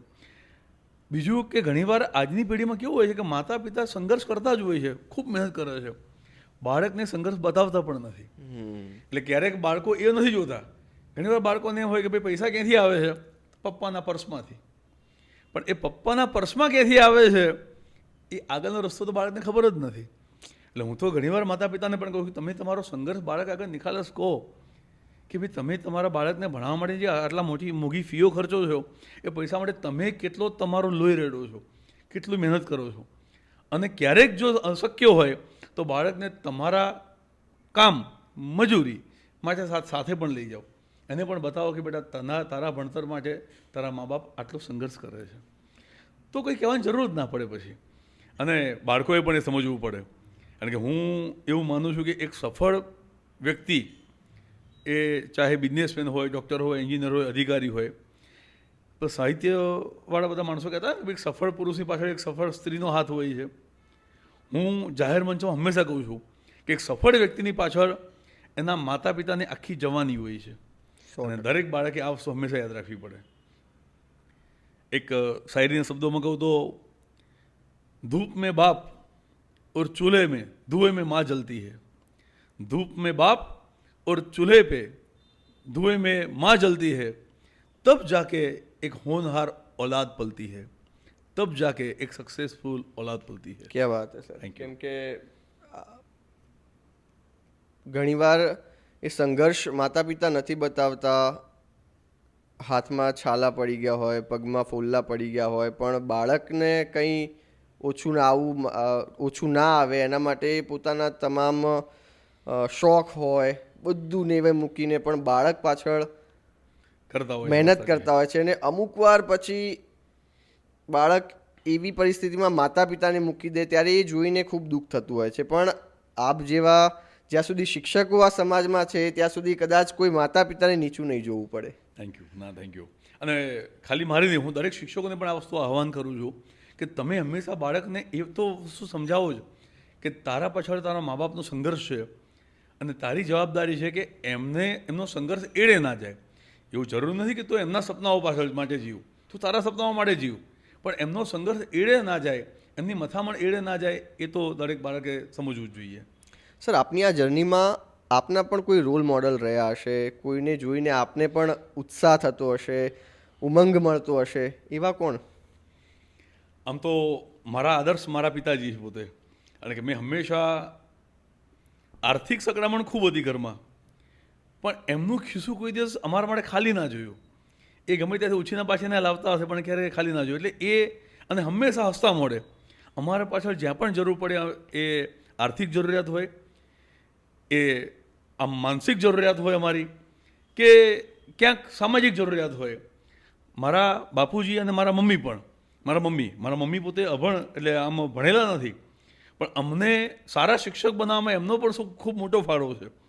કારણ કે અમને કેવી રીતે ભણાવીને અથવા કેવી રીતે શિક્ષણ ઉપાર્જિત કરાય ને એ અમને મારા મમ્મીએ શીખવાડ્યું છે. એટલે રોજ જ્યારે અમારા મમ્મી રસોઈ કરતા હોય ને ત્યારે અમને બધા ભાઈઓને ચોપડીની સામે બેસાડી દે અને પછી કે હું રસોઈ કરું ત્યાં તમારે વાંચવાનું છે અને પછી એકબીજાની ચોપડી અરસપરસ પૂછવાની છે. એ ભણેલા નહોતા, પણ એટલે રોલ મોડલ કહેવાય ને તો હું માનું છું કે મારા જીવનમાં મારા રોલ મોડલ મારા મમ્મી પપ્પા, માતા પિતા અને બીજા મારા શિક્ષકો બધા જ. હું એ બાબતમાં નસીબદાર રહ્યો છું. હું એક સારો શિક્ષક છું કારણ કે મને હંમેશા શ્રેષ્ઠ શિક્ષકો મળ્યા છે. મારા શિક્ષણ કાળ દરમિયાન જે શિક્ષકો મને મળ્યા ને એ બધા જ ખૂબ શ્રેષ્ઠ શિક્ષકો મારા માટે હતા. હું એમનામાંથી એક ટીચિંગ મેથડ શીખ્યો કે બાળકને એમના લેવલે જઈ અને શીખવાડવું કેવી રીતે, એ હું મારા શિક્ષકો જોડે શીખેલો છું. એટલે મને એક સારા શિક્ષક કે શ્રેષ્ઠ શિક્ષક બનવામાં એમનો ખૂબ સિંહ ફાળો છે અને આજે પણ એને હું સલામને વંદન કરું છું એ માટે. સર, શ્રેષ્ઠ શિક્ષક બનવામાં જેટલો કદાચ તમારા ગુરુઓનો ફાળો છે એટલો જ કદાચ તમારા વિદ્યાર્થીઓનો પણ ફાળો હશે. એવા કોઈ એક બે વિદ્યાર્થી જે છાપ મૂકી ગયા હોય, એ યાદ રહી ગયા, એવા કોઈ વિદ્યાર્થીનું તમને યાદ આવે? હા, મને યાદ છે કે જ્યારે મારો શરૂઆતનો કાળ હતો ને, જ્યારે શરૂઆતમાં હું વિદ્યાર્થીઓને જે ભણાવતો ત્યારે કેવું હતું કે વિદ્યાર્થીઓને હું મારા ઘરે જ લાવતો. રાત્રે દિવસે એમને જે ભણાવવાનું ભણાવીને પછી જે લાગે કે ના ભાઈ ઘરે તૈયારી કરે એમ નથી, તો એ વિદ્યાર્થીઓ 4-5 વિદ્યાર્થીઓ કે 10 વિદ્યાર્થીઓ મારા ઘરે રાત્રે રોકાતા અને રાત્રે મોડા સુધી મારી હાજરીમાં 12-2 વાગ્યા સુધી મારી હાજરીમાં ભણે અને પછી સવારે પછી અમારા ઘરે સૂઈ જાય અને પછી સવારે પછી પોતપોતાના ઘરે જાય. જે રીડિંગ ફેઝ હોય બોર્ડની એક્ઝામના અમુક મહિના પહેલાં 1-2 મહિના પહેલાં રીડિંગ સમય હોય ત્યારે મને કેટલાક વિદ્યાર્થીઓ એવું કહેતા સાહેબ અમે આટલું બધું મથીએ છીએ છતાંય સાહેબ જો પરિણામ શું સારું નહીં આવે તો સાહેબ તમને તો એવું જ લાગશે ને કે અમે ખાલી તમારો ટાઈમ બગાડ્યો કે તમારા સપનાઓ માટે અમે ના મથી શક્યા. પણ એમાંથી કેટલાક વિદ્યાર્થીઓ કહેતા સાહેબ જો એક વસ્તુ હું તમને કહી દઉં, મને મારા એક વિદ્યાર્થીના શબ્દો યાદ છે કે સાહેબ કદાચ હું 90% નહીં લાવું પણ મારી પર એટલો વિશ્વાસ રાખજો હું ભવિષ્યમાં સફળ તો ચોક્કસ હોઈશ. એટલે મને એના શબ્દો પછી જ્યારે 10 વર્ષ પછી આજે એક સારો બિલ્ડર છે એ વિદ્યાર્થી હું વાત કરું છું, એક સારો બિલ્ડર છે, નડિયાદમાં સારો બિલ્ડર છે અને એ મને દર વર્ષે મને ગમે છે એટલા માટે એ દર વર્ષે મને ફોન કરે સાહેબ કોઈ આર્થિક નબળા વિદ્યાર્થીઓ હોય ને એની ફી ભરવાની જરૂરિયાત હોય તો પ્લીઝ મને લાભ આપજો. જોકે એ બાબતમાં અમે કિશોર ઇન્સ્ટિટ્યૂટ પોતે જ એ વસ્તુ કરે છે કે જે આર્થિક નબળા હોય વિદ્યાર્થીઓને અમે આર્થિક સ્કોલરશિપ આપીએ છીએ. લગભગ દર વર્ષે અમે 1.5 થી 2 કરોડની સ્કોલરશિપ જે ભણવામાં સારા વિદ્યાર્થીઓ, તેજસ્વી અને આર્થિક નબળા વિદ્યાર્થીઓ હોય એવા વિદ્યાર્થીઓ માટે કિશોર ઇન્સ્ટિટ્યૂટ દર વર્ષે લગભગ 2 કરોડની સ્કોલરશિપ આપે છે.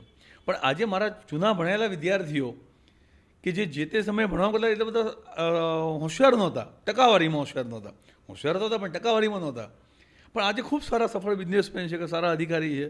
એનો મારી પર ફોન આવે, ગુરુ પૂર્ણિમાના દિવસે ફોન આવે ને ત્યારે મને કે આશીર્વાદ લે પછી આટલી ચકોર કે સાહેબ કોઈ આર્થિક નબળા વિદ્યાર્થીઓ હોય ને કારણ કે અમે જ્યારે સાહેબ ભણતા ત્યારે અમારી પરિસ્થિતિ નહોતી તો તમે સાહેબ અમારી ફી નહોતી લીધી, એટલે એવા કોઈ વિદ્યાર્થી હોય ને સાહેબ એની ફીની કંઈ જરૂરિયાત હોય ને તો અમને લાભ આપજો, અમને તક આપજો. એટલે એ વિદ્યાર્થીઓની લાગણીઓને સલામ છે કે એ જ્યારે ભણતા હતા ત્યારે જે એમની પરિસ્થિતિ હતી એ આજે આજના બીજા નવા વિદ્યાર્થીઓમાં જોઈ અને એમની લાગણીઓ સમજે છે, એમને સહાયક બને છે. કિશોર ઇન્સ્ટિટ્યૂટ પણ આ ક્ષેત્રમાં ખૂબ આપે, જેમ કહ્યું એ હું વાત આગળ ઉમેરવાનો જ હતો કે જે એક શિક્ષક જ આટલું વિચારી શકે કે કદાચ અત્યારે જે ફીઝ XYZ એમની ફીઝ હશે આપીને પણ એ તમે જે એમને કરોડોનું જ્ઞાન આપી રહ્યા છો એ આગળ એમની આખી જિંદગી બદલાઈ જવાની છે. હું એ બધા વિદ્યાર્થીઓ વતી આપનો આભાર માનું છું, એ પરિવાર વતી આપનો આભાર માનું છું, કારણ કે કદાચ એવી સ્થિતિમાં કેટલાક પરિવાર હશે કે જે વિચારતા હશે કે મારે કોઈ એવા મોટા ઇન્સ્ટિટ્યૂટમાં મારું બાળક ભણે અને કોઈ એવી પદવી સુધી પહોંચે કે જે આખા પરિવારને બદલી શકે અને એમાં આપ એક અમૂલ્ય યોગદાન આપી રહ્યા છો. સર આપને સતસત નમન છે પહેલાં તો. Thank you. બીજું સર એક હું આમાં વધારે એક વાત પૂછવા માંગીશ, કારણ કે અત્યારે એક આપણું માપદંડ એ છે શિક્ષણ પ્રણાલીનું કે માર્ક્સ, ટકાવારી, એ માપદંડ પર દરેક વિદ્યાર્થીને મૂકવામાં આવે છે, એ ફૂટપટ્ટીથી માપવામાં આવે છે. એમાં ઘણા એવા વિદ્યાર્થીઓ હોય છે જે કદાચ જેમ આપે પણ કહ્યું કે અત્યારે મોટા બિલ્ડર છે એ જે તે સમયે એમને પણ એ માપદંડમાંથી નીકળવું પડ્યું હશે. હવે એ માપદંડમાં કોઈ ચેન્જ કરવાની જરૂર ખરી? હા બિલકુલ, કારણ કે ટકાવારી જેને ભણવું જ ગમે છે, જેને આપણે કંઈ કિતાબી કીડા જે છે, તમે એમને હોડમાં નાખો એમાં ખોટું નથી, કારણ કે એમને તો એ ગમે જ છે કે ભાઈ ચોપડી લઈને બેસી રહું 8, 10, 12, 15 કલાક બેસવું ગમે જ છે, તો તમે એમને એ ટકાવારીને હોડમાં નાખો તો ખોટું નથી. પણ જેને ખરેખર શોખ બીજા સારા છે, જેને કોઈ સંગીત વગાડવું ગમે છે, કોઈને ગીત ગાવું ગમે છે, કોઈને રમવાનો ક્રિકેટનો સારો શોખ છે, કોઈ સારો ફૂટબોલ પ્લેયર બનવા માગે છે, હવે તમે એને તો તમે આ એક જ રેસમાં જ્યારે નાખી દો છો, ધારો કે તમે હું તમારી જ વાત કરું તો તમે આજે એક ખૂબ સારા સોશિયલ મીડિયા અને સાથે સંકળાયેલા અને લોકોને એન્કરેજ કરતા સારા વિડીયો બનાવો છો, તમે આજે લોકોના ઇન્ટરવ્યૂ લઈને લોકોને એક સારું સ્ટેજ આપો છો. હવે ધારો કે તમને તો હું કહું કે ભાઈ તમે 95% વિદ્યાર્થી, હું અહીં પહેલો પ્રશ્ન પૂછું તમે 95% વિદ્યાર્થી હતા ના, તો એ ખોટી વસ્તુ છે. તમારો શોખ, તમારી આવડત એ જ તમને સફળ બનાવતી હોય છે. એટલે દરેક બાળક માટે આ જ છે, એનો શોખ, એની આવડત અને એને જે તે ટાઈમે મળતું મોટિવેશન જ એને સફળ બનાવશે, નહીં કે એની ટકાવારી. એટલે દરેક બાળકને એક પૂરો પ્રોપર સ્ટેજ મળવું પણ જરૂરી છે અને એને આત્મવિશ્વાસ આપવો પણ જરૂરી છે કે તું જે ફિલ્ડમાં જે સફળ થઈ જશે. હું મારા વિદ્યાર્થીઓને વર્ષના અંતે છેલ્લા દિવસો આ શબ્દો કહું છું કે તમે પરિણામ જે કંઈ લાવશો, હા તમે આખું વર્ષ મથ્યા છો એનું મને તમારા માટે બધા માટે ગૌરવ છે, પણ એટલો શબ્દ મારા યાદ રાખજો કે તમે બધા સફળ થવાના જ છો. કિશોર ઇન્સ્ટિટ્યૂટમાં ભણેલો કે આખા આ જેટલા પણ વિદ્યાર્થીઓ જે છે એ દરેક વ્યક્તિ સફળ તો થવાનો જ છે, ફિલ્ડ ગમે તે હશે, જરૂર નથી તમે ડૉક્ટર બનીને સફળ થાઓ, તમે સારા કાર્ડિયોલોજિસ્ટ કે સારા કેન્સર સ્પેશિયાલિસ્ટ બનીને સફળ થાઓ એવું જરૂર નથી, પણ તમે બધા સફળ તો થવાના જ છો. આ શબ્દો મારા ઘરે લખી રાખજો. અને ઘણા બધા બાળકો આવું કરે છે કે ઘરે જઈને સ્કેચ પેનથી લખે કે ભાઈ કિશોર સરે કીધું છે કે હું સફળ થવાનો જ છું. કદાચ પ્રત્યક્ષ કે પરોક્ષ રીતે એ જ એમનું પ્રેરક બને છે, પ્રેરકબળ બને છે કે જે એમને સફળ બનાવે છે. સર, આપની આ જર્નીમાં આપને કોઈ એવો રંજ કે દુઃખ રહી ગયું કે આ એક કરવું હતું પણ ન થઈ શક્યું, આવું કંઈક સપનું હતું કે આવું કોઈના માટે કંઈ કરવું હતું પણ ન થઈ શક્યું, એવું કોઈ રંજ ખરો? ના, આમ તો જો કે બહુ જિંદગીથી બહુ રંજ નથી, કારણ કે મેં કીધું સંતોષ તમારા અંદરથી જ લાવવો પડે. બાકી તમે તકલીફો અથવા તો અસંતોષની દિશાઓમાં જ વિચારતા રહો ને તો એની કોઈ સીમાઓ નથી. હા, પણ એટલું મને ચોક્કસ થાય કે આજની પેઢીના જે બાળકો જે છે એ જે અત્યારે મા બાપને ક્યાંક ને ક્યાંક છેતરે છે એ વસ્તુનું મને ચોક્કસ મને દુઃખ થાય અંદરથી કે ભાઈ જ્યારે માતા પિતાના સપનાઓ કે પ્રયત્નો બાળક માટે સાચા જ હોય છે, કદાચ પદ્ધતિ ખોટી હોઈ શકે, પણ છતાંય ઘણીવાર બાળકો જ્યારે માતા પિતાથી સંતાડતા હોય છે કે ખોટું બોલતા હોય છે ત્યારે મને ચોક્કસ દુઃખ થાય કે ક્યાંક ઘડતરમાં અમારી શિક્ષક તરીકે અમારી ક્યાંક ખામી રહી ગઈ, એનો મને અફસોસ ચોક્કસ રહે. બીજું કે બાળકને જીતવું એ પણ એક કળા છે. આજે હું ધારો કે તમે જે પરિણામમાં કોઈકને કોઈક ટેસ્ટમાં ઓછા માર્ક આવે ને, અમારે ત્યાં કેવું હોય છે કે ટેસ્ટ લેવાય પછી એના માર્ક્સ બાળકને અપાય પછી એના માર્ક્સનો મેસેજ વાલીને જાય. ઘણીવાર વિદ્યાર્થીને ઓછા માર્ક આવે ત્યારે હું એવું કરતો હોઉં છું કે અમારી ટીમ એવી કરતી હોય કે શિક્ષકને બાળકને બોલાવે, બાળકને બોલાવીને કે બેટા તારે આટલા ઓછા માર્ક આવ્યા છે, તું કહે તો હું મારા વાલીને મેસેજ મોકલું, અને તું જો પ્રોમિસ કરતો ને બીજી ટેસ્ટમાં વધારે મહેનત કરીશ ને હું આના કરતાં સારું પરિણામ લાવીશ તો આટલી વાર મેસેજ નથી કરતો. હવે ઘણીવાર અમે ફસી ગયા છીએ કે વાલી બાળકને લઈને અમારી જોડે આવે કે સાહેબ તમે ટેસ્ટ લો છો પણ એના માર્ક્સના મેસેજ તો મારી પર આવ્યા જ નથી. હવે મારી જોડે બે ઓપ્શન હોય છે, કાં તો હું વાલીનું સાચું કહું કે આના માર્ક આટલા ઓછા જ છે અને હું વાલીનો સારો થઈ ગયો. મારી જે બીજો ઓપ્શન છે કે હું બાળકને જીતી લઉં, અને હું ઓલવેઝ બીજો ઓપ્શન પસંદ કરું છું. હું વાલીને કહું છું સાહેબ કે અમારી વખતે ભૂલ થઈ ગઈ છે, માર્ક્સ એના સારા જ હતા, મેસેજ રહી ગયો છે, પણ નેક્સ્ટ ટાઈમ એના માર્ક્સના મેસેજ હું તમને ચોક્કસ કરીશ. ત્યારે બાળક મારી આંખોમાં જોઈને કે સાહેબ થેન્ક યુ આટલું કહી દેતો હોય છે, અને બીજી વાર સાહેબ હું ચોક્કસ મહેનત કરીશ અને તમારી જે અપેક્ષા હોય એટલા માર્ક્સ લાવીશ જ, પછી એની પૂરા પ્રયત્નો એમાં લગાવી દેતો હોય છે. એટલે આ પણ આનંદની વાત છે મારા માટે. સર, પ્રૌઢ શિક્ષણના ક્લાસીસથી શરૂઆત થઈ, પછી ગાંધીનગરમાં 2000ની સાલમાં આવ્યા, થોડાક વિદ્યાર્થીઓને આપણે ભણાવ્યા, કિશોર ક્લાસીસની શરૂઆત થઈ અને હવે કિશોર ઇન્સ્ટિટ્યૂટ બની ગયું છે. કદાચ એક વિદ્યાર્થીથી અત્યારે 1000 કરતાં વધારે વિદ્યાર્થીઓ ભણી રહ્યા છે. આખી આ સફર કેવી છે? બહુ એનર્જેટિક, જેને કહેવાય ને બહુ એનર્જેટિક એમ, અને એમ પણ થાય કે ભાઈ વિદ્યાર્થીઓના જીવન ઘડતરની જે તક કુદરતે આપી છે ને એના માટે કુદરતનો આભારી પણ છું એના માટે. અને બીજું સાથે એ પણ કહીશ કે મારા બાપુજી અમને એક શબ્દો હંમેશા કહે છે કે તમે જો ફિલ્ડમાં શિક્ષણ ફિલ્ડમાં ચાલો છો તો તમે એવું ના માનતા કે તમે આવડત પાડો છો એટલે ચાલો છો, તમે સમાજ ઉપયોગી છો ને માટે તમે આ શિક્ષણ ફિલ્ડમાં ચાલો છો. એટલે અમે પણ એ વસ્તુ ફીલ કરીએ છીએ કે જ્યાં સુધી અમે સમાજ ઉપયોગી રહીશું, આર્થિક જરૂરિયાતમંદવાળા વિદ્યાર્થીઓને ફ્રીમાં ભણાવીશું, સ્કોલરશીપ આપીશું, બાળકોના ઘડતરમાં અમે જીવ રેડીને કામ કરીશું, ત્યાં સુધી કુદરત અમને ચલાવતી રહેશે. આ ફિલ્ડને અમે લાયક રહીશું. જો પોતાના કર્મને પૂરો ન્યાય નહીં આપતા હોય કે માત્ર આર્થિક ઉપાર્જન તરફ જ જો અમે વળી ગયા હશું તો જેમ ઘણા બધા લોકો ફિલ્ડમાંથી ખોવાઈ ગયા એમ ક્યાંક અમારું પણ એક્ઝિટ થઈ ચાલુ થઈ જશે. સર, તમે કેવી રીતે જોઈ રહ્યા છો કિશોર ઇન્સ્ટિટ્યૂટ અને બીજા અન્ય શૈક્ષણિક સંસ્થાઓને કેવી રીતે અલગ જોઈ રહ્યા છો? કિશોર ઇન્સ્ટિટ્યૂટ એ બાળકોને ના ઘડતરનું કાર્ય કરે છે. નો ડાઉટ બધી સંસ્થાઓ બાળકને શિક્ષણ તો આપતી હશે, પણ કિશોર ઇન્સ્ટિટ્યૂટમાં શ્રેષ્ઠ શિક્ષણની સાથે બધા તહેવારો અમે ઉજવીએ છીએ. નવરાત્રિ ફંક્શન એ બહુ જાજરમાન ફંક્શન અમે કરીએ છીએ. એક દિવસ માટે આખો પાર્ટી પ્લોટ રાખીએ છીએ, નાસ્તાના સ્ટોલ રાખીએ છીએ કે જ્યાં બધા વિદ્યાર્થીઓ, આજની નવી જનરેશનના લોકો એમના મિત્રો સાથે નહીં પણ મા બાપ સાથે ગરબા ગાય એવો પ્રયત્ન અમે કરીએ છીએ. ઉત્તરાયણ ફંક્શન ઉજવીએ છીએ, ગણપતિ મહોત્સવ હોય, જન્માષ્ટમી હોય, 15મી ઓગસ્ટ હોય, 26મી જાન્યુઆરી હોય, બધા જ નાના નાના તહેવારો અમે ઇન્સ્ટિટ્યૂટમાં ધામધૂમથી ઉજવીએ છીએ વિદ્યાર્થીઓ સાથે. એટલે બાળકને શ્રેષ્ઠ શિક્ષણ સાથે સંસ્કૃતિ સાથે જોડવાનું કાર્ય પણ અમે કરીએ છીએ અને એ પણ આજની જરૂરિયાત છે. આ બધા કિશોર ઇન્સ્ટિટ્યૂટમાં વારંવાર રખાતી ક્રિકેટ ટુર્નામેન્ટ, અમે ઇન્સ્ટિટ્યૂટના ખર્ચે બધા વિદ્યાર્થીઓને મૂવી જોવા, કોઈ સારું મોટિવેશનલ મૂવી હોય, સુપર 30 છે અથવા 12th ફેલ છે, બીજા કોઈ પણ દર વર્ષે અમે 2 વાર મૂવી જોવા લઈ જઈએ છીએ. તો આ બધી વસ્તુઓ ક્રિકેટ ટુર્નામેન્ટ કે મૂવી જોવા લઈ જવા, ટૂરમાં લઈ જવા, કોઈ શૈક્ષણિક પ્રવાસમાં લઈ જવા, અથવા તો વિદ્યાર્થીઓને સતત આ તહેવારો ઉજવવા સાથે રહીને, આ બધી વસ્તુઓ આજની જનરેશનને છે ને સ્ટ્રેસ ફ્રી રાખે છે. અને આ આજની જનરેશન માટે ખૂબ જરૂરિયાત છે. કિશોર ઇન્સ્ટિટ્યૂટ આ પણ કામ સાથે કરે છે. બીજી બધી જે શૈક્ષણિક સંસ્થાઓ જે છે એ લોકો શિક્ષકો એપોઇન્ટ કરે છે. એમના ત્યાં શિક્ષકને એ નોકર બનાવે છે. કિશોર ઇન્સ્ટિટ્યૂટ શિક્ષકને સંસ્થાનો માલિક બનાવે છે. આ બહુ મોટો ડિફર છે. કારણ કે અહીંયા કિશોર ઇન્સ્ટિટ્યૂટમાં જેટલા પણ શિક્ષકો જોડાય છે, જે શિક્ષણ સાથે જોડાય છે, એ અહીંયા નોકરી નથી કરતા, એ અહીંયા માલિક હોય છે.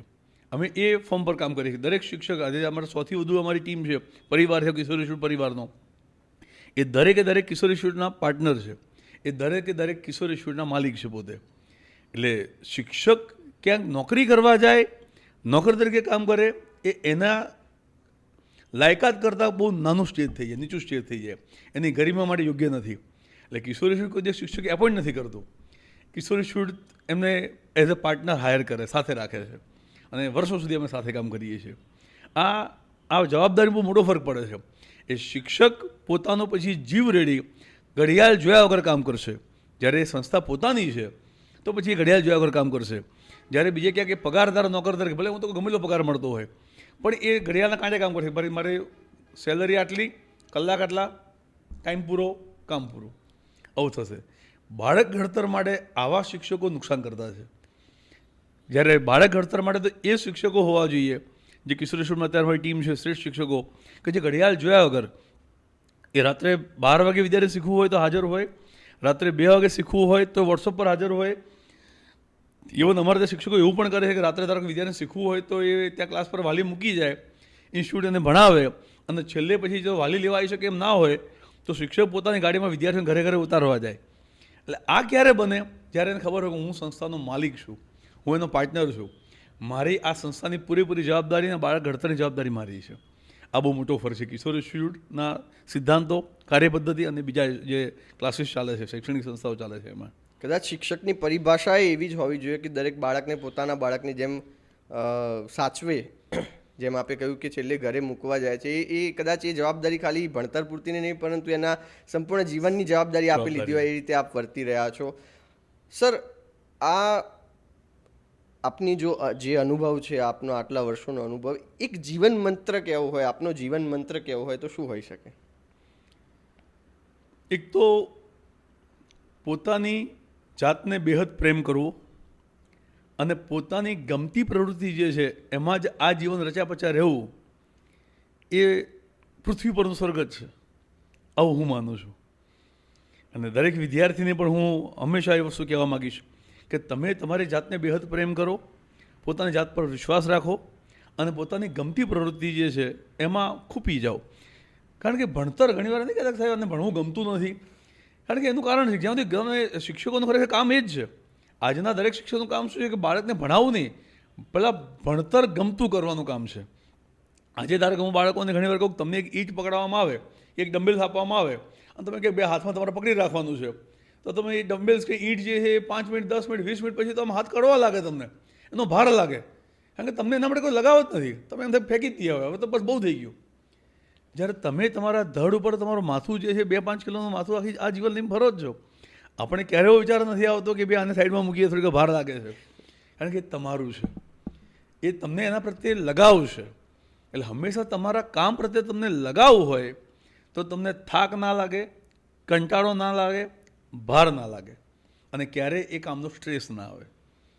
આ મારા જીવનનું સૂત્ર છે. સર, કિશોર સર ઉપર એક પુસ્તક લખાય અથવા તો એક મૂવી બને તો પુસ્તકનું પ્રથમ પેજ અથવા તો મૂવીનો ફર્સ્ટ સીન શું હોય? સંઘર્ષ અને જીતનું જુનૂન.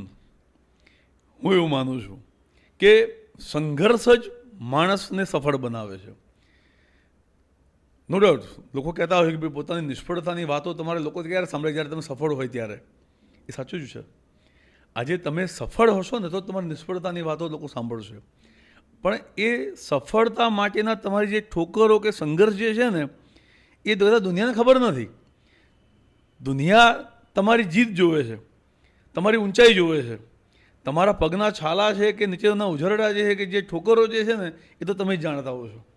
એટલે લાઈફમાં હંમેશા સંઘર્ષ મળે ને તો કુદરતનો આભાર માનવો કે તમે સફળ થવા માટે કંઈક શીખી રહ્યા છો, સફળતાના રાહ ઉપર ચાલી રહ્યા છો. અને હું મારા પોતાના જીવન માટે એ વસ્તુ કહેવા માગું છું કે જેને સંઘર્ષ નથી મળ્યો ને એને સફળતા ના મળે. આપના કદાચ વાક્યોથી અને આપના વ્યવહારથી ઘણા વિદ્યાર્થીઓ પોતાનું વ્યક્તિત્વ બનાવી રહ્યા છે. આપને જોઈ જોઈને ઘણું શીખી રહ્યા છે. ઘણા માતા પિતા આપને જોઈને પોતાના બાળકને કેવી રીતે ટ્રીટ કરવો, કેવી રીતે ચાઇલ્ડહુડ એનું સુધારવું, એ તમામ સલાહો આપની પાસેથી લઈ રહ્યા છે.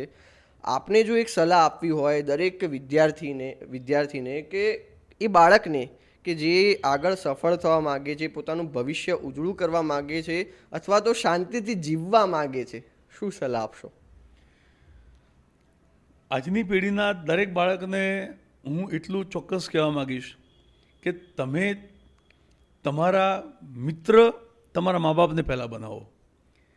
કારણ કે ઘણીવાર પેલો નહીં ફ્રેન્ડશિપ ડે હોય ને ત્યારે લોકો પેલા ફ્રેન્ડશિપ બિલ્ડ જે છે ને મિત્રોને બાંધવા માટે અમારા ક્લાસમાં પણ ઘણીવાર લઈને આવે ત્યારે હું બાળકોને કહેતો હોઉં છું કે દરેક બાળકનો સૌથી પહેલો મિત્ર એની મા છે. કારણ કે જ્યારે એને બોલતાય નહોતું આવડતું ને ત્યારે એ ભૂખ્યો છે એ બાળક એને બોલ્યા વગર તેની મા સમજી જતી હતી. એની લાગણીઓની સંવેદના, એની જરૂરિયાતો એ કહેવાની જરૂર નથી પડતી છતાંય મા સમજતી હતી. એટલે દરેક બાળકની સૌથી પહેલો મિત્ર તો એની મા છે અને બીજો મિત્ર એના બાપ છે. બીજા બધા જ મિત્રો જે છે એને લાગતા અમારા જીગર જાન ભાઈબંધો છે એ ત્રીજા ચોથા ક્રમે આવે છે. અને દરેક બાળકે હંમેશા આ જીવન આ વાક્ય યાદ રાખવું જોઈએ. સર, આપનો હસતો ચહેરો અમે સતત જોતા રહીએ છીએ, પણ આપ ક્યારે રડ્યા છો ખરા? હા, એ તો દરેક વ્યક્તિના જીવનમાં કેટલોક કાળ એવો પણ કેટલોક સમય એવો પણ આવ્યો હોય કે જ્યારે રડ્યો હોય, પણ મેં મારા આંસુઓ કોઈ દિવસ દુનિયાને નથી બતાવ્યા. કારણ કે દુનિયાએ મને હંમેશા એક પ્રેરણા સ્ત્રોત તરીકે જોઈ છે. મારા વિદ્યાર્થીઓ, મારા બાળકો, એ બધાએ મને અને મારા નાના ભાઈઓએ એને મને હંમેશા એક એનર્જેટિક પર્સનાલિટી, એક સ્ટ્રોંગ પર્સનાલિટી તરીકે જોઈ છે કે જે ક્યારે હાર નથી માનતો. એવું નથી. કિશોર સર પણ ઘણીવાર હાર્યા છે, ઘણીવાર રડ્યા છે. હા, પણ તમને તમારા આંસુ સંતાડતા આવડતા હોવા જોઈએ. આ પણ જરૂરિયાત છે. તો તમે દુનિયા આગળ તમારી એક સ્ટ્રોંગ ઇમેજ અને જ્યારે લોકો તમારા પર વિશ્વાસ મૂકે ને એવી ઇમેજ, એવી પર્સનાલિટી તમે બનાવી શકો. સર, તમારો ધ્યેય શું છે? આમ તો હાલ જે હું કામ કરું છું કિશોર સર તરીકે વિદ્યાર્થીઓને જે ભણાવું છું, આજ મારું જીવનનું લક્ષ્ય હતું ને એ જ લક્ષ્ય પર હું અત્યારે કામ કરી રહ્યો છું. પણ હજી એવી ઈચ્છા છે કે ભાઈ ભવિષ્યમાં એક સમય એવો આવે, જેમ કે આપણે કહીએ કે પેલો જુદા હતા પેલા આશ્રમ, પેલા જુદા સમયમાં એવું હતું કે ભાઈ વાનપ્રસ્થાશ્રમ, પેલો વિદ્યાશ્રમ, પછી છેલ્લે જીવનનો અંતિમ તબક્કો આવે. આ જીવન શિક્ષક રહેવો તો માગું છું, પણ એવું પણ સપનું છે કે ભાઈ જીવનના એક તબક્કા પછી માત્ર સેવા, આર્થિક ઉપાર્જન નહીં, માત્ર સેવાના ભાવથી પણ ખાલી ભણાવતા રહેવું, એમ કે જ્યાં ફી ના હોય, માત્ર ભણવાવાળા વિદ્યાર્થીઓ આવે અને એમને ફ્રીમાં ખાલી ભણાવી શકાય ને એવું પણ એક સેટઅપ ભવિષ્યમાં ઊભું કરવાની સ્વપ્ન ખરું. સર, આપ જેવા વિભૂતિની રાજકારણમાં પણ જરૂર છે? ના, હું એવું માનું છું કે શિક્ષક, પ્યોર શિક્ષક રાજકારણમાં ના ચાલે. કારણ કે પ્યોર શિક્ષકને કેવું હોય, એને શબ્દો વણતા ના આવડે. આજે તારે હું તમારી જે વાત કરું છું તો મારા હૃદયમાં જે સીધું બહાર આવે છે. મને શબ્દો ગોઠવતા ના આવડે, સાહિત્યિક ભાષામાં ગોઠવીને લોકોને કયા ગમશે એ બોલતા ના આવડે. શિક્ષક કેવો હોય કે એના અંદર, અને એમાં પાછું હું તો ગણિતનો શિક્ષક પાછો, એટલે મારે તો કેવું હોય કે જે ગણતરીમાં સીધો બ્લન્ટ જવાબ આવતો હોય, જે અંદર હૃદયમાં સીધું બહાર આવે. અને એવો વ્યક્તિ કે જેને ખોટું બોલતા ના આવડતું હોય, જેને પોતાના ઇમોશન સંતાડતા ના આવડતું હોય, એવો વ્યક્તિ કદાચ રાજકારણમાં તો ના જ ચાલે. અને હું તો બહુ નિષ્ફળ રાજકારણી બનું છું, કદાચ બનું તો. કદાચ એ આપનું માનવું હશે, પરંતુ આપના એટલા વિદ્યાર્થીઓ છે ગુજરાતભરમાં કે આપ જો કદાચ રાજકારણમાં વિચારીને ઉતરી પડો તો નિષ્ફળ તો ના જ જાઓ. આમાં કેવું છે કે રાજકારણમાં ઘણા લોકો એવા છે કે જે સમય સંજોગોથી આવતા હોય છે, બને કદાચ એવો એક સમય એવો આવે કે જ્યાં એવી ઠેસ આવે કે જ્યાં તમને એવું લાગે કે ભાઈ હવે તમારે જાહેર જીવનમાં આવો તો જ તમે તમારા સપનાઓ કે તમારા લક્ષ્ય કે બાળકો પાછળ કે લોકો માટે સમાજ માટે કંઈક સારું કરી શકો એમ છો. મને મારા ઘણા બધા મારા વિદ્યાર્થીઓ રાજકારણમાં ઘણા સારા આગળ છે. ઘણા લોકો એવા છે કે જે લાયન્સ ક્લબ સાથે અથવા તો બીજેપી સાથે કે કોંગ્રેસ સાથે બીજા પક્ષ સાથે સંકળાયેલા હોય અને એ લોકો એમાં બહુ આગળ છે. એ લોકો મને ઘણા મળવા આવે ત્યારે કહે છે કે સાહેબ તમે કંઈક વિચારો અમારી સાથે જોડાવાનું. પણ હું એવું માનું છું કે શિક્ષકની કોઈ ધર્મ કે જાતિ ના હોય અને શિક્ષકનો કોઈ પક્ષ ના હોય. નિષ્પક્ષ અને સંપૂર્ણ બિનસાંપ્રદાયિક વ્યક્તિત્વ એ જ સારા શિક્ષકની સારી નિશાની છે. તો જ તમે દરેક બાળકને બેહદ પ્રેમ કરી શકો અને તમે તટસ્થ કામ કરી શકો ફિલ્ડમાં. સર આપનો ખૂબ ખૂબ આભાર જે નિખાલસતાથી આપે આપની જર્ની શેર કરી, સાથે સાથે બાળકોના જીવનમાં શું શું બદલાવ થઈ રહ્યા છે થી લઈને કેવી રીતે હિંમત રાખવી, સફળતા માટે કેવી રીતે હિંમત રાખવી. જેમ આપે કહ્યું કે અમુક વાર છેક પહોંચી ગયા છીએ પરંતુ એના એક ક્ષણ પહેલાં આપણે મૂકી દેતા હોઈએ છીએ કે ન મૂકવું. આપનો ખૂબ ખૂબ આભાર. અને અંતમાં જો આપ એક મેસેજ આપવા માગતા હોવ કે કેવી રીતે જીવવું જોઈએ, શું શું વિચારવું જોઈએ, કેવું વિચારવું જોઈએ. ખાસ તો સ્મિતભાઈ તમે મને આજે જે અહીંયા બોલાવ્યા એ બદલ તમારો આભાર. કારણ કે મને મારા હૃદયના શબ્દો કહેવાની તક જે આપી છે અને મારા વિદ્યાર્થીઓ સુધી મારા લાગણીઓ પહોંચાડવાની જે તક આપી છે એના માટે હું મારા બધા વિદ્યાર્થીઓ થકી આપનો આભાર ઋણ વ્યક્ત કરું છું. અને જ્યાં જીવન મૂલ્યો અને બાળકો એ દરેક બાળકને હું કહું કે તમે બધા જ આ દેશના ઘડવૈયાઓ છો, દેશનું ભવિષ્ય છો. એટલે હંમેશા તમારા કર્મો એ સમાજ ઉપયોગી કે રાષ્ટ્ર ઉપયોગી હોવા જોઈએ. આ સિદ્ધાંત મારા દરેક વિદ્યાર્થીઓ જીવનમાં ઉતારે એવી એક સારી લાગણી સાથે આજની વાતને હું વિરામ આપીશ. Thank you. Thank you so much sir આપના સમય માટે. Thank you so much. Thank you. કારણ કે હું ક્લાસમાં ઘણી વાર કહેતો હોઉં છું વિદ્યાર્થીઓને કે અમે બધા પેલા પ્રાણીઓ ના આવે જળચર, ભૂચર, ખેચર, અમે બધા ટીચર કહેવાય. ટીચર એમ ટીચર એમ